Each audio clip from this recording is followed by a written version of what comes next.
sploh temu sistemu, da ga mesto ima, torej vsem, ki smo se za to trudili in mestnim svetnikom, ki so to prej potrdili v prejšnjem mandatu.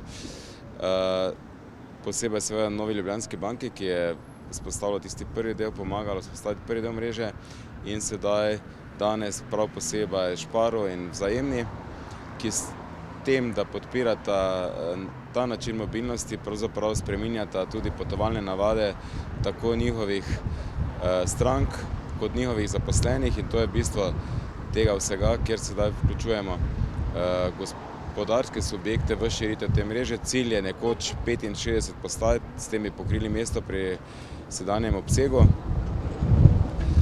Nekaj novih predpogodb, dogovorov z Evroplakatom, koliko vem, je podpisanih, teda upam, da bo do letos še vsaj 3 do 4, pa spomladi drugo leto še enkrat toliko. Vidimo, da stabilno stojijo, veter jih ne odnaša, ali pač. Kje je tista prva, zdaj po vaše črna točka, ki še ni pokrita, pa brez glavnina? Torej, najprej gremo na dobre številke.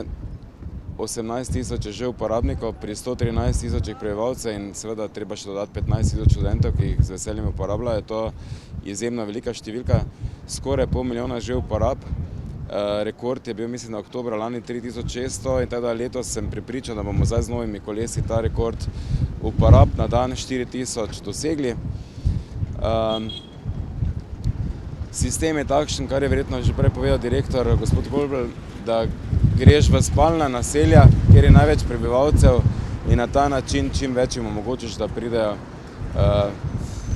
v mesto ali da gredo po opravkih kam drugje izven centra mesta, tako da mesta bomo pokrivali v celoti. Cilj je nekje priti do spodnje postaje Vzpenjače, do Mariborskega otoka, do pokopališča na Pobrežju, ampak glede na to, da je vsaka postaja lahko od druge oddaljena približno 400 metrov, potrebujemo več tistih, ki bodo naenkrat pristopili v sistem, da lahko potem naredimo neke nove pentlje.